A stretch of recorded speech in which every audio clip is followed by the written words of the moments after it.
আসসালামু আলাইকুম এভরিওয়ান, আশা করি সবাই অনেক অনেক অনেক ভালো আছি। তো তোমাদের সাথে আজকে আমি হাজির হয়েছি। আমার নাম হচ্ছে আসির আসির ভাইয়া।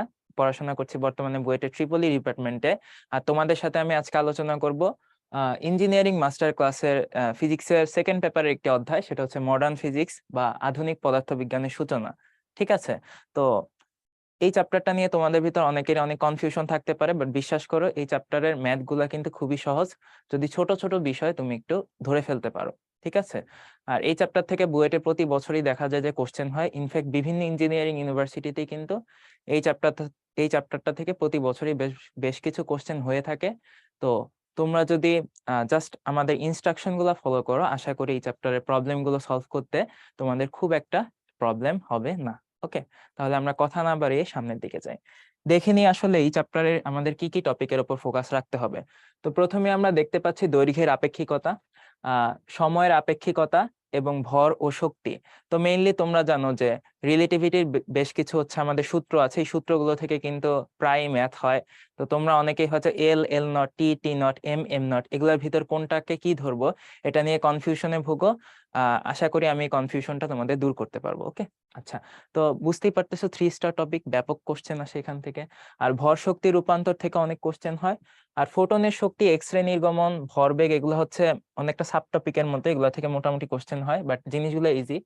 ইলেকট্রনের বেগ, তারপরে হচ্ছে আইনস্টাইনের আলোক তড়িৎ সমীকরণ, যেটাকে আমরা বলি ফটো ইলেকট্রিক ইফেক্ট, খুবই সিগনিফিকেন্ট একটা বিষয়। তোমরা এখন যেমন এটা পড়তেছো, তেমনি যখন হায়ার স্টাডিজে যাবা সেখানেও কিন্তু এটা পড়বা। আর ডি ব্রগলি তরঙ্গ, কম্পটন ইফেক্ট, উৎসের ক্ষমতা, বেগ সংযোগের আপেক্ষিক সূত্র। তো এই পুরো চ্যাপ্টারটাকে আমরা হচ্ছে 5টা ভাগে ভাগ করতেছি। তো 5টা ভাগে ভাগ করে প্রথম ভাগটা নিয়ে আজকে আমরা আলোচনা করব। তো প্রথমে আমরা দেখতে পাচ্ছি দৈর্ঘ্যের আপেক্ষিকতা। তো এটা নিয়ে বেশ ভালো রকমের কোশ্চেন হয়, দেখতেই পাচ্ছ 3 স্টার টপিক। এখন আমরা দেখি যে বিগত বছরে এই টপিক থেকে কি কি টাইপের কোশ্চেন এসছে। দেখো, 21/22 সিকের ওয়েট এবং সেই অনেকগুলা ভার্সিটিতে কিন্তু এখান থেকে কোশ্চেন হয়েছে। ইনফ্যাক্ট রিটেন পরীক্ষাতেও কিন্তু এখান থেকে কোশ্চেন হয়। তো এটার কনসেপ্ট এবং থিওরিটা আমাদের একটু বুঝে নেওয়াটা জরুরি। দেখো, তোমরা সূত্র মোটামুটি সবাই জানো যে এল সমান সমান এল নট ইন্টু √1 - v² / c²। এখন এল কি জিনিস আর এল নট কি জিনিস? তো আমি পার্সোনালি পড়াশোনা করেছিলাম নটরডেম কলেজে। নটরডেম কলেজে আমাদের একজন স্যার ছিলেন, তার নাম তোমরা নটরডেমে যারা আছে অনেকেই চিনবে, সেটা হচ্ছে উমর আলী স্যার। তো উনি আমাদের মডার্ন ফিজিক্সের এই ম্যাথমেটিক্যাল পার্টটা পড়িয়েছিলেন। তো ওনার মতো করে আমি হচ্ছে তোমাদেরকে একটু এক্সপ্লেন করার চেষ্টা করতেছি। সেটা হচ্ছে এই এল এই এল কে আমরা বলবো রিলেটিভিস্টিক লেন্থ। কি বলবো?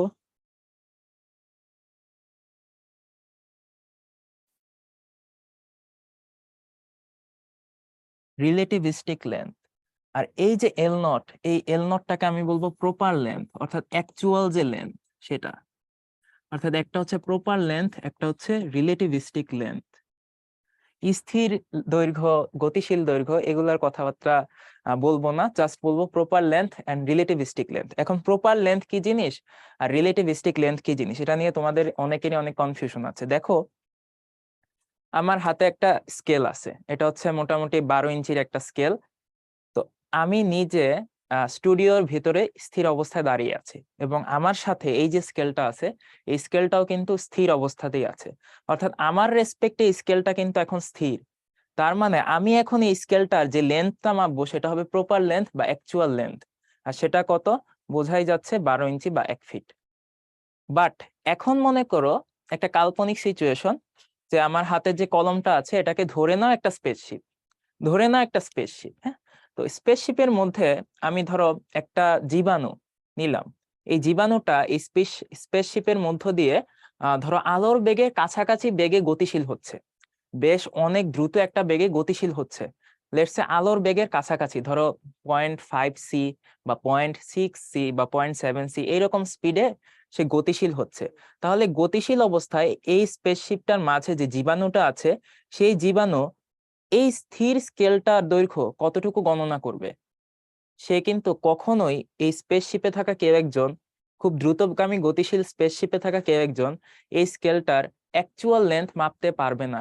সে তার কাছে এই স্কেলটার লেন্থটাকে অনেকটা ছোট ছোট মনে হবে। অর্থাৎ তুমি একটা ব্যাপার একটু ফিল করতে পারবা, দেখবা যে হাইওয়েতে গাড়ি যখন অনেক বেশি স্পিডে চলে তখন তোমার চারপাশ দিয়ে যা কিছু যাচ্ছে সবগুলোকে অনেক ছোট ছোট মনে হয়, মানে লেন্থে ছোট ছোট মনে হয়, একটা ফিল আসে, ছোট ছোট ফিল আসে। ঠিক একইভাবে একটা স্পেসশিপ যখন সাই করে গতিশীল হবে স্কেলটা সামনে দিয়ে, সে কিন্তু স্কেলটার অ্যাকচুয়াল লেন্থকে মাপতে পারবে না, সেই স্কেলটাকে অ্যাকচুয়াল লেন্থের চাইতে ছোট ছোট মাপবে। এটাকে আমরা বলি লেন্থ কন্ট্রাকশন বা দৈর্ঘ্য সংকোচন। এখন ওই স্পেসশিপটা এই 12 ফিট স্কেলটার দৈর্ঘ্যকে কত মাপতেছে সেটাকে আমরা বলি ওই স্পেসশিপটার রেসপেক্টে রিলেটিভিস্টিক লেন্থ, অর্থাৎ এল। বোঝা যাচ্ছে কি? তাহলে বুঝতেই পারতেছো আমাদের অ্যাকচুয়াল লেন্থ বা প্রপার লেন্থটা মাপবে হচ্ছে আমি, অর্থাৎ স্থির অবস্থায় দাঁড়িয়ে আছি স্কেলটাকে হাতে নিয়ে। আর রিলেটিভিস্টিক লেন্থ বা কমে যাওয়া লেন্থটাকে কে মাপবে? স্পেসশিপে থাকা জীবাণু বা স্পেসশিপে থাকা কেউ একজন। কারণ স্পেসশিপের রেসপেক্টে এই স্কেলটা অ্যাকচুয়ালি কি গতিশীল অবস্থায় আছে, বা স্কেলটার রেসপেক্টে স্পেসশিপটার একটা আপেক্ষিক গতি আছে। তো এটাই হচ্ছে স্কেলটার লেন্থটা স্পেসশিপের রেসপেক্টে রিলেটিভ। ওকে, তো এটারই আমরা একটা ডেমনস্ট্রেশন এখানে দেখানোর চেষ্টা করছি। তো এই যে একটা স্পেসশিপ দেখতে পাচ্ছ, এটা বেশ একটা হাই ভেলোসিটিতে উঠতেছে। তো এটা আসলে লেন্থটা ছোট ছোট মাপবে, যাই হোক। তো এরকম আর কি, ধরো এইটা যদি হচ্ছে আমাদের অ্যাকচুয়াল লেন্থ এল নট হয়, দেখতে পাচ্ছ বেশ বড়, মোটামুটি এই স্কেলটার চাইতে একটু বেশি বড়। তো এটা হচ্ছে আমাদের হলুদ কালারের যে লেন্থ, এটা হবে আমার এল বা রিলেটিভিস্টিক লেন্থ। অর্থাৎ এখানে বোঝাই যাচ্ছে তোমাদের এটা হচ্ছে এল নট কিন্তু এল এর চাইতে বড়। কিভাবে বড় তোমার ইকুয়েশন থেকে বুঝতে পারতেছো। তোমাদেরকে একটা কথা তোমরা অনেকেই জানো যে যে কোনো একটা বস্তুর বেগ ভি কখনোই হচ্ছে আলোর বেগের চাইতে বেশি হইতে পারবে না, হয় ম্যাক্সিমাম আলোর বেগের সমান হবে অথবা আলোর বেগের চাইতে কম হবে। তার মানে এই যে 1 - v²/c² টার্মটা দেখতে পাচ্ছ, এটা অবভিয়াসলি, এই টার্মটা অবভিয়াসলি একের চাইতে ছোট হবে। আর এই টার্মটা যদি একের চাইতে ছোট হয়, এল নটের চাইতে এল অবভিয়াসলি ছোট হবে। তো এটা তোমরা বুঝতেই পারতেছো। তো আমরা যখন ম্যাথমেটিক্যাল প্রবলেম গুলা দেখবো তখন তোমাদের আইডিয়াটা আরো বেশি ক্লিয়ার হবে। আমি আরেকটা উদাহরণ দিতে চাই, একটু বিপরীত উদাহরণ। মনে করো এই স্পেসশিপটার সাথে, অর্থাৎ এই স্পেসশিপটা বা আমার হাতের কলমটাকে আমি স্পেসশিপ ধরতেছি আপাতত, এই স্পেসশিপটার সাথে একজন মানুষ যাচ্ছে, এই স্পেসশিপটার ভিতর একজন মানুষ যাচ্ছে, এবং সেই মানুষটার হাতে বর্তমানে স্কেলটা আছে, অর্থাৎ মানুষটা তার স্কেলটাও তার কাছে অনেক বেশি ফেভারিট, তো স্কেলটাকে সাথে নিয়ে সে স্পেসশিপে করে রওনা দিছে।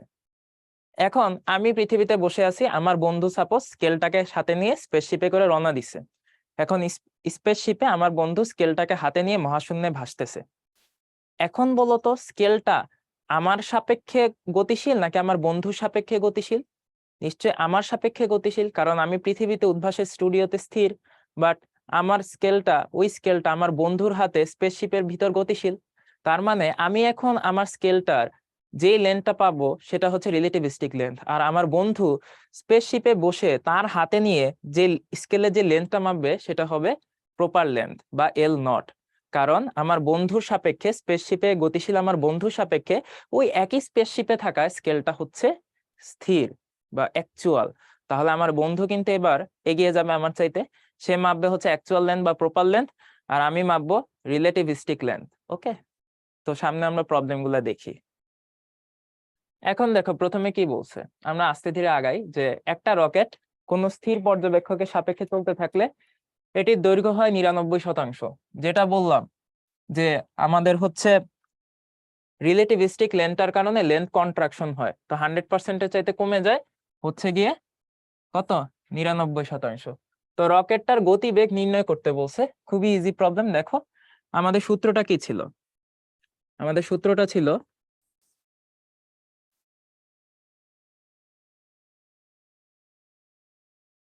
এটা ছিল আমাদের সূত্র।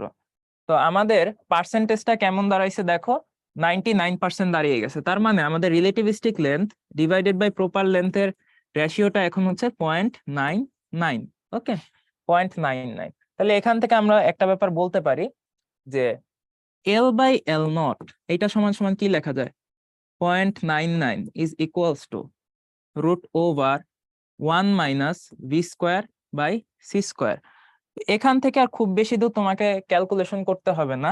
তুমি যদি এইখানে ক্যালকুলেটরে 0.99টা বসিয়ে দাও এবং দেখো তাহলে তুমি ভি এর জন্য একটা মান পেয়ে যাবে। আর তোমরা তো জানোই সবাই আলোর বেগ কত, সি সমান সমান 3 × 10⁸ মিটার পার সেকেন্ড। তো আমরা ক্যালকুলেটরে ক্যালকুলেশন করি, তোমরা আশা করি আমাদের সাথে ক্যালকুলেশন করতেছো। আচ্ছা, এটা মোটামুটি কত আসতেছে? আসতেছে হচ্ছে 0.14 সি। তো এখন যদি তুমি সি এর মানটা বসায় দাও কত আসবে?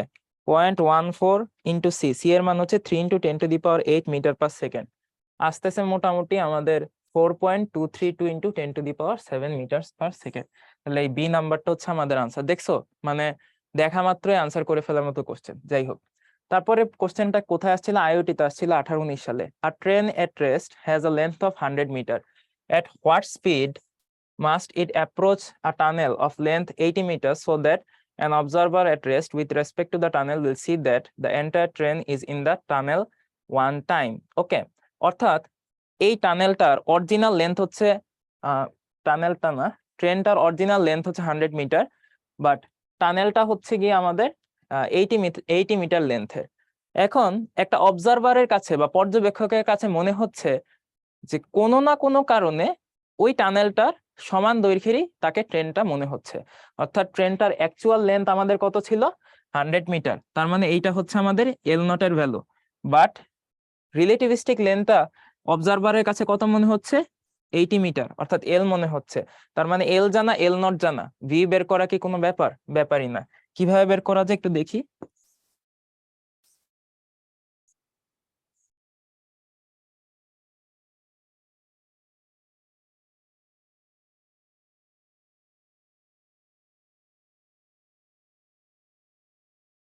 এটা যদি তোমরা ক্যালকুলেশন করো খুব ইজিলি কিন্তু ভি এর ভ্যালুটা পেয়ে যাবা, 0.6 সি। ওকে, আচ্ছা, 0.6 সি মান কত হবে? 0.6 ইন্টু 3 × 10⁸ তার মানে এটা মোটামুটি আসবে হচ্ছে 1.8 ইন্টু 10⁸ মিটার পার সেকেন্ড। তো আশা করি তোমরা ব্যাপারটা বুঝতে পারছো, খুবই ইজি প্রবলেম। আচ্ছা, an observer is moving with a velocity of 0.95 c in a direction perpendicular to a rod of length L. The observer will measure the length of the rod to be. আচ্ছা, এই কোশ্চেনটা খুবই easy, but অনেকেই ভুল করে। কেন ভুল করে দেখো, এই হচ্ছে আমার লেন্থ, আমার স্কেলটা। তো স্কেলটার সাথে, স্কেলটা হচ্ছে সাপোজ ধরলাম এক্স অ্যাক্সিস বরাবর অবস্থান করতেছে। এখন এটা ধরো স্পেসশিপ, স্পেসশিপটা যদি এক্স অ্যাক্সিস বরাবরই যায় তাহলে সেই স্কেলটাকে ছোট ছোট মনে হবে, কিন্তু এই স্কেলটার সাথে পারপেন্ডিকুলার ডিরেকশনে যদি এই স্পেসশিপটা যায়, বলতো স্পেসশিপটা যাচ্ছে পারপেন্ডিকুলারলি স্কেলটার সাথে, অর্থাৎ এইটা যদি এক্স অ্যাক্সিস হয়, আমি ধরে নিচ্ছি স্পেসশিপটা গতিশীল হচ্ছে ওয়াই অ্যাক্সিস বরাবর, তাহলে বলতো এক্স অ্যাক্সিস বরাবর এই স্পেসশিপটার বেগের কোনো উপাংশ কি আছে? বেগের কোনো উপাংশ নিশ্চয়ই নাই।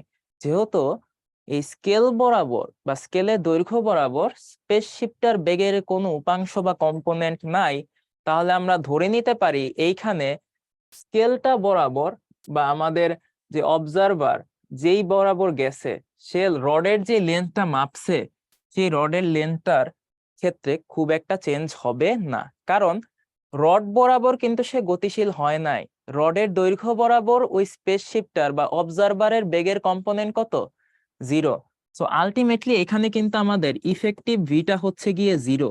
আর ইফেক্টিভ ভিটা যদি 0 হয়, তোমরা একটু দেখো কি ঘটনা ঘটে। এল সমান সমান এল নট,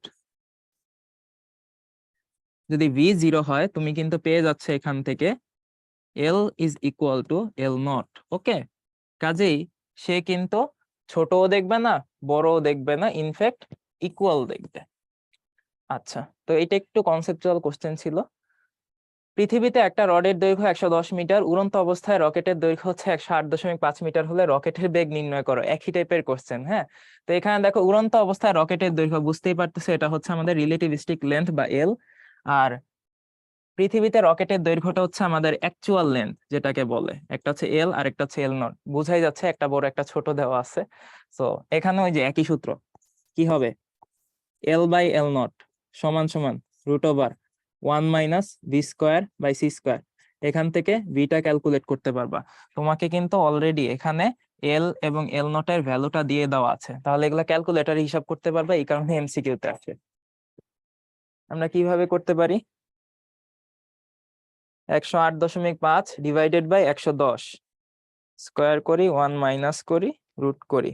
আচ্ছা, এটার ভ্যালু আসতেছে মোটামুটি আমাদের এইটা 4.94 ইন্টু 10⁻7 মিটার ইনভার্স। কিভাবে আসতেছে এটা? বেসিক্যালি আমাদের আসতেছিল হচ্ছে,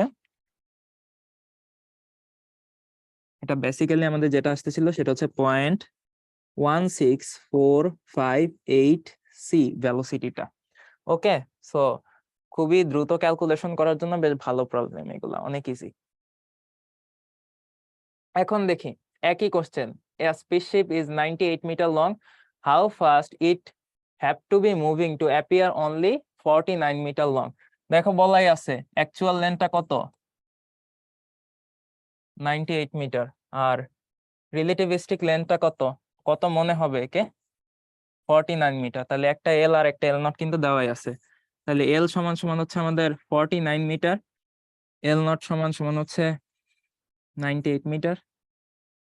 এল বাই এল নট সমান সমান 1 minus V square by C square is equal to 49 by 98 is equal to root over 1 minus b square by c square সমান সমান। এখানে একটা খেলা আছে, সেটা হচ্ছে যখনই দেখবে এরকম রেশিওটা হাফ আসতেছে তখন দেখবা v এর একটা সার্টেন ভ্যালু আসবে। উভয় পক্ষকে যদি স্কোয়ার করি তাহলে v square by C square, এখান থেকে কি আসবে, v সমান সমান দেখবা √3/2 c আসতেছে।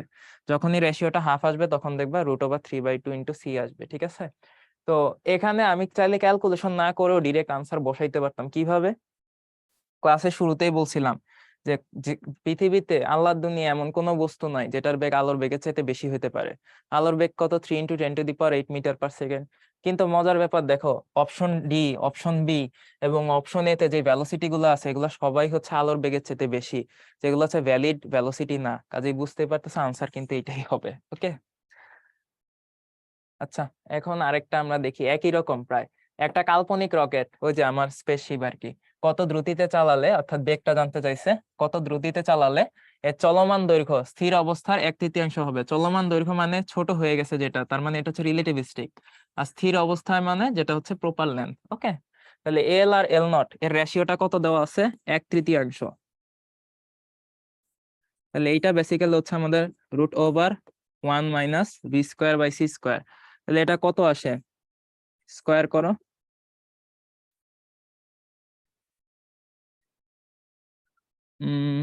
কত আসে এটা, এখানে আসবে হচ্ছে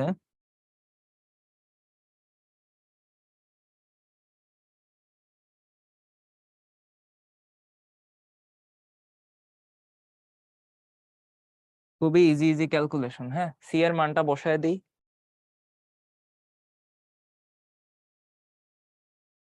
মোটামুটি 2.828, তার মানে হচ্ছে এইটা আনসার। হ্যাঁ, তো এই এমসিকিউ গুলা মোটামুটি সহজ এমসিকিউ, তোমরা যদি ক্যালকুলেটরে পারদর্শী হও, মানে জাস্ট প্রসেসটা জানা থাকে, তাহলে খুব ইজিলি করে ফেলতে পারবা। ঠিক আছে, এখন একই টাইপের এমসিকিউ দেখছো, কত বেগে চললে স্পেসশিপের দৈর্ঘ্য আসল দৈর্ঘ্যের অর্ধেক হবে। কি বলছিলাম একটু আগে, রেশিও যদি এল বাই এল নট এটার রেশিও যদি হাফ হয়, কি বলছিলাম, ভ্যালোসিটিটা একটা সার্টেন ভ্যালু আসবে, সেটা কত, √3/2 ইন্টু সি।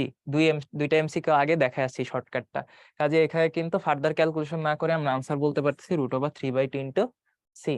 আচ্ছা, তারপর দেখো একই কোশ্চেন, একটা রড ল্যাবরেটরি সাপেক্ষে আলোর বেগের 0.6 গুণে ঘুরতেছে, তার মানে ওইটার বেগ ছিল v সমান 0.6 সি। একজন দর্শক ল্যাবরেটরিতে ইহার দৈর্ঘ্য 1 মিটার পরিমাপ করে, ল্যাবরেটরিতে পরিমাপ করে, তাহলে রডটার প্রকৃত দৈর্ঘ্য কত? ঠিক আছে, তার মানে হচ্ছে মনে করে এটা হচ্ছে স্পেসশিপটা বা রডটা, রডটা হচ্ছে এদিক ওদিক ঘুরতেছে, ঘুরতেছে কত বেগে, 0.6 সি বেগে। এখন আমি এইখানে আস্তে করে চুপ করে বসে আছি আর দেখতেছি ও ঘুরতেছে, ঘোরা অবস্থার লেনটা মাপছি। তাহলে আমি কি অ্যাকচুয়াল লেনটা মাপছি? না, আমি ঘোরা অবস্থার লেনটা মাপছি, তার মানে আমি রিলেটিভিস্টিক লেনটা মাপছি। সেটা কত মাপছি, 1 মিটার মাপছি। তাহলে রডটার অ্যাকচুয়াল লেন্থ কত হবে? তার মানে আমাদের এল সমান সমান 1 মিটার দেওয়া আছে, ভি সমান সমান দেওয়া আছে 0.6 সি। ওকে, তো তোমাকে এখন যেটা বের করতে হবে, এল নট এর ভ্যালুটা বের করতে হবে। এল নট মানে হচ্ছে যেটা অ্যাকচুয়াল লেন্থ, বড় লেন্থটা। আর বড় লেন্থটার জন্য কত হবে, আমি আগেই হচ্ছে সাইড চেঞ্জ করে নিচ্ছি, 1 - v²/c²। তোমরা যদি এই v² এর ভ্যালুটা বসাও দেখবা যে অনেকটা এইরকম পাবা, যে এল নট সমান সমান এল ডিভাইডেড বাই 0.8। ওকে, এখান থেকে আমরা এল নট এর ভ্যালুটা পেয়ে যাবে। এটা মোস্ট প্রবাবলি আসবে হচ্ছে 1.25 মিটার। আছে কি অপশনে? হ্যাঁ, 1.25 মিটার। তোমাদেরকে আরেকটা হচ্ছে একটু শর্টকাট বলি, সেই শর্টকাটটা একটু জেনে রাখলে তোমাদের জন্য সুবিধা হবে। সুবিধাটা কি, যখনই দেখবা এরকম আলোর বেগের 0.6c বেগে ঘুরতেছে, তখনই বুঝবা ওই যে তোমাদের একটা ভ্যালু আছে না, √1 - v²/c², এটার ভ্যালু চলে আসবে হচ্ছে 0.8। ঠিক আছে, আবার এখানে যদি 0.8c থাকতো, এই ভ্যালুটা চলে আসতো 0.6। দেখবা যে এমসিকিউ তে এরকম ভ্যালু গুলাই দেয় যেগুলো তুমি খুব ডিরেক্টলি দ্রুত করে ফেলতে পারো। ঠিক আছে, এখানে কিন্তু তুমি টাইম সেভ করতে পারবা। তো আমাদের মোটামুটি একই টাইপের এমসিকিউ আমরা দেখতেছি। তো এতক্ষণ আমরা এমসিকিউ টেমসিকিউ নিয়ে কথা বলছি। তোমরা দরকার হয় 1 মিনিট একটু রেস্ট নাও, রেস্ট নিয়ে আমাদের কি কি টাইপের রিটেন প্রবলেম এখান থেকে আসে এটা আমরা একটু দেখার চেষ্টা করব। প্রথমেই দেখি বুয়েটে 9-10 সালে আসছিল একটা প্রবলেম, যে ভিন্ন গ্রহের একটা নভোযান, ওই যে দেখো ওই যে সুন্দর ভ্যালুটাই দিছে, বেগটা কত দিছে, 0.6c বেগে দিছে। ঠিক আছে, তাহলে আমি যদি এখানে হিসাব করি 0.6c গতিতে মাঠের খেলোয়াড়দের পরিমাপ অনুযায়ী বুয়েট ফুটবল মাঠে দৈর্ঘ্য বরাবর অতিক্রম করে, অর্থাৎ ফুটবল মাঠটা হচ্ছে 110 মিটার লম্বা ছিল। এখন দেখো এখানে আমাদের একটা মাঠ দেওয়া আছে, এই মাঠটা মনে করি এটা হচ্ছে একটা মাঠ। এই মাঠটা মোটামুটি হচ্ছে আমাদের দৈর্ঘ্য দেওয়া আছে হচ্ছে 100, দৈর্ঘ্য দেওয়া আছে আমাদের 110 মিটার। ঠিক আছে, এটা হচ্ছে অ্যাকচুয়াল লেন্থটা দেওয়া আছে 110 মিটার। আর প্রস্থ কতটুকু দেওয়া আছে, প্রস্থটাকে আমি হচ্ছে বি নট দ্বারা প্রকাশ করতেছি। প্রস্থ দেওয়া আছে হচ্ছে 50 মিটার। ওকে, আচ্ছা, নভোযানের ভিন্ন গ্রহবাসীর পরিমাপ অনুযায়ী ফুটবল মাঠটির দৈর্ঘ্য এবং প্রস্থ কত হবে। আচ্ছা, এখন দেখো এই ভিন্ন গ্রহের নভোযানটা কোন বরাবর যাচ্ছিল, দৈর্ঘ্য বরাবর যাচ্ছিল। তার মানে আমি যদি আমার হাতের কলমটাকে স্পেসশিপ বিবেচনা করি, স্পেসশিপটা কোন বরাবর গতিশীল হচ্ছিল, এই দৈর্ঘ্য বরাবর গতিশীল হচ্ছিল। সে কি প্রস্থ বরাবর গতিশীল হয়েছে? হয় নাই। তাহলে আগে দৈর্ঘ্য বরাবর গতিশীল যে হয়েছিল ওটা নিয়ে কাজ করি। দেখো, দৈর্ঘ্য বরাবর যদি গতিশীল হয়, বুঝতেই পারতেছো সে কিন্তু এই প্রপার দৈর্ঘ্যটা মাপতে পারবে না, তার কাছে এই দৈর্ঘ্যটা ছোট ছোট মনে হবে। এবং ছোট ছোট মনে হইলে জিনিসটা অনেকটা এইরকম হবে না, তার কাছে লেন্থটা অনেকটা এইরকম মনে হবে। ঠিক আছে, তো এটা হচ্ছে আমাদের রিলেটিভিস্টিক লেন্থ। আর তোমরা জানো প্রপার লেন্থ আর রিলেটিভিস্টিক লেন্থের ভিতরে একটা সম্পর্ক আছে, যেটা এতক্ষণ বলে আসতেছি। রিলেটিভিস্টিক লেন্থ এল সমান সমান এল নট ইন্টু √1 - v²/c²। দেখো আমাদের এল নটটা কত দেওয়া আছে, 110। আর কিছুক্ষণ আগেই বলছিলাম যদি ভি এর মান কত দেওয়া আছে এখানে, 0.6c। ওকে, ভি এর মান যখন 0.6c দেওয়া থাকবে, তখন এই যে আমাদের ভ্যালুটা আছে √1 - v²/c², এটার মান জানি কত হবে, একটু আগে দেখায় আসছি, 0.8 হবে। ওকে, 0.8 যদি হয়, এইটার ভ্যালু মোটামুটি চলে আসবে 88 মিটার, আমি যদি ভুল না করি 88 মিটার চলে আসবে। তাহলে ওই স্পেসশিপের এলিয়েনটা বুয়েট মাঠের দৈর্ঘ্য মাপবে কত, 88 মিটার। কিন্তু আমাকে বলো তো, স্পেসশিপটার বেগের কোনো উপাংশ কি প্রস্থ বরাবর আছে? স্পেসশিপটার বেগের কোনো উপাংশ কি প্রস্থ বরাবর আছে? আনসার হচ্ছে নাই। তার মানে প্রস্থ বরাবর ওর ইফেক্টিভ ভেলোসিটিটা কত, 0। প্রস্থ বরাবর ওর ইফেক্টিভ ভেলোসিটিটা হচ্ছে আমাদের 0। আচ্ছা, প্রস্থ বরাবর আমাদের ইফেক্টিভ ভেলোসিটিটা হচ্ছে 0। এখন তাহলে তোমরা আমাকে একটু আনসার দাও যে আসলে প্রস্থ বরাবর ওর দৈর্ঘ্য কত মাপবে, প্রস্থ বরাবর সে কতটুকু লেন্থ মাপতে পারবে। আমাদের অ্যাকচুয়াল লেন্থটা ছিল হচ্ছে 50 মিটার।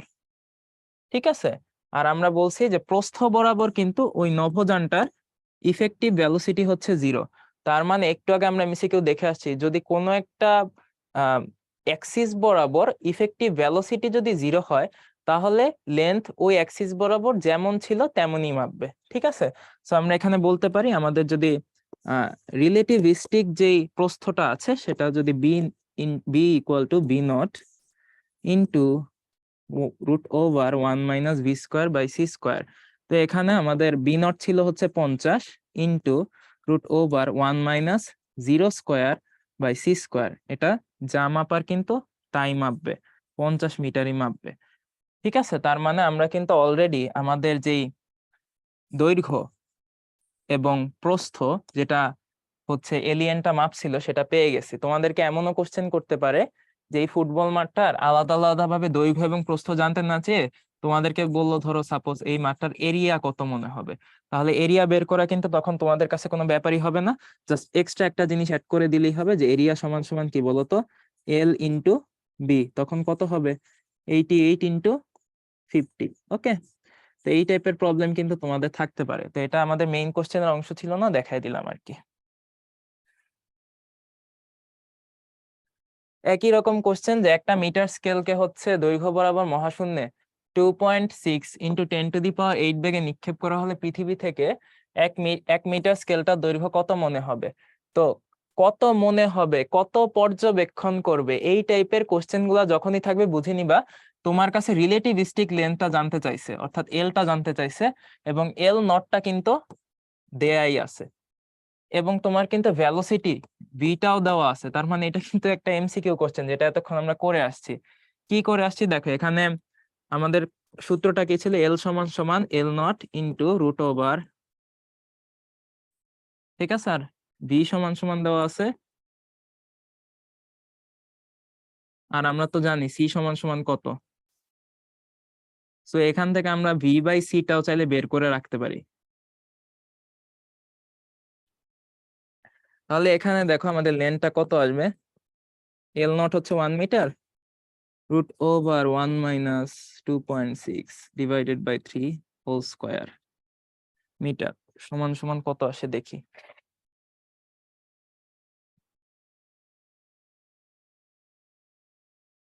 ওকে, এটা মোটামুটি আসতেছে আমাদের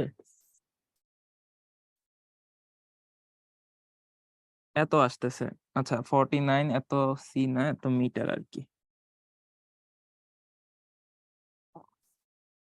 ঠিক আছে, তো এটাই হচ্ছে আমাদের আনসার। দেখো অনেক ছোট একটা প্রবলেম, কত রুয়েটে 6-7 সালে আসছিল। আচ্ছা, পৃথিবীতে একটা রকেটের দৈর্ঘ্য হচ্ছে কত, 100 মিটার। এটা যখন উঠছিল একটা পর্যবেক্ষকের কাছে মনে হয়েছে কত, 99 মিটার। খুবই ইজি, মনে হয়েছে যেটা সেটা কি এল, আর যেটা অরিজিনাল সেটা কি এল নট। বা আরো সোজা, যেটা ছোট থাকবে সেটা হচ্ছে এল, আর যেটা বড় থাকবে সেটা হচ্ছে কি এল নট। দেখেই বুঝতে পারতেছো। তো বাকি আছে আর কি জানা, বেগ জানা। তো এটা বেশি কথাবার্তা বলার দরকার নাই, এল বাই এল নট।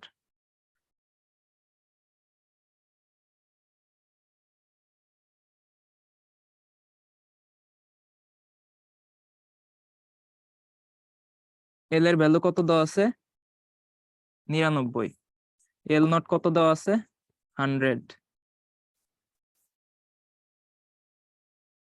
ঠিক আছে, সি এর মান তো আমরা জানি, তো এখান থেকে আমরা ভি এর মানটা পেয়ে যাব। ক্যালকুলেটর হিসাব করি।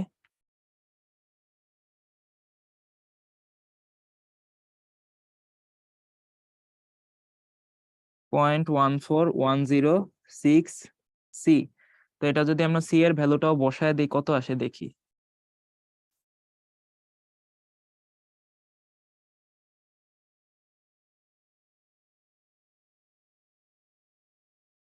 কত আসে মোটামুটি, আচ্ছা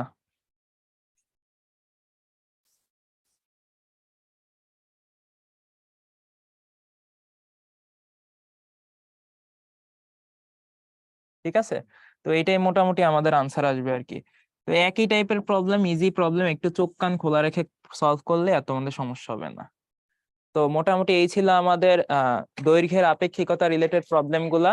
এখানে আমাদের মেইন যে দুই একটা কনসেপচুয়াল জায়গায় হচ্ছে একটু হিট করা হয়েছে, সেটা হচ্ছে প্রপার লেন্থ কাকে ধরবা, রিলেটিভিস্টিক লেন্থ কাকে ধরবা। আশা করি বুঝে ফেলছো। অনেক উপায় আছে এটার, অনেক চুরিবিদ্যা আছে, সেগুলোও বলছি ফাঁকে ফাঁকে। আর কিছু শর্টকাটও তোমাদের বলা হয়েছে। আর আরেকটা জিনিস খেয়াল রাখবা, যে যদি একটা আয়তাকার মাঠ, এটা দৈর্ঘ্য বরাবর স্পেসশিপ গতিশীল হলো, প্রস্থ বরাবর কিন্তু তার বেগের কোনো কম্পোনেন্ট নাই, তার মানে প্রস্থ বরাবর তার দৈর্ঘ্যের কোনো চেঞ্জ হবে না, প্রপার লেন্থ এবং রিলেটিভিস্টিক লেন্থ কিন্তু একই হবে। ওকে, এটা একটু খেয়াল রাখবা। ওই যে একটা এমসিকিউ ছিল যে একটা ধরো আমার স্কেলটা হচ্ছে গিয়ে তোমাদের কোনটা, এইটা হচ্ছে আমাদের স্কেল, আর আমার স্পেসশিপটা গতিশীল হচ্ছে স্কেলটার সাথে পারপেন্ডিকুলারলি বা উল্লম্ব বরাবর। স্কেলটা গতিশীল হচ্ছে মানে স্কেলটা আছে এইটা, আর আমাদের স্পেসশিপটা মানে এই কলমটা গতিশীল হচ্ছে স্কেলটার সাথে উল্লম্ব বরাবর। তাহলে কিন্তু এই স্পেসশিপটার স্কেলটার দিকে বেগের কোনো উপাংশ নাই, যার অর্থ হচ্ছে স্পেসশিপে থাকা কেউ একজন স্কেলটার দৈর্ঘ্যকে অ্যাকচুয়াল দৈর্ঘ্য বা প্রপার লেন্থ যেটা সেটাই মাপবে, তার কিন্তু কোনো লেন্থ কন্ট্রাকশন চোখে পড়বে না। বাট স্পেসশিপটা যদি স্কেলটার দৈর্ঘ্য বরাবরই গতিশীল হয়, তাহলে তার পুরা ভেলোসিটিটাই কিন্তু স্কেলটা যেই দিকে আছে সেই দিকেই আছে। তার মানে হচ্ছে এই স্পেসশিপে থাকা কেউ একজন এই স্কেলটাকে ছোট ছোট দেখবে বা প্রপার লেন্থটা মাপতে পারবে না, রিলেটিভিস্টিক লেন্থটা মাপবে, যেটাকে আমরা এতক্ষণ এল এল বলে আখ্যায়িত করছি। তো এই ছোটখাটো বিষয়গুলো তোমরা যদি একটু মানে ঠিক করে ফেলতে পারো, আমার মনে হয় না দৈর্ঘ্যের আপেক্ষিকতা রিলেটেড কোনো ম্যাথে তোমাদের প্রবলেম হবে। তো তোমাদের সাথে দেখা হবে নেক্সট স্লাইডে, ঠিক আছে?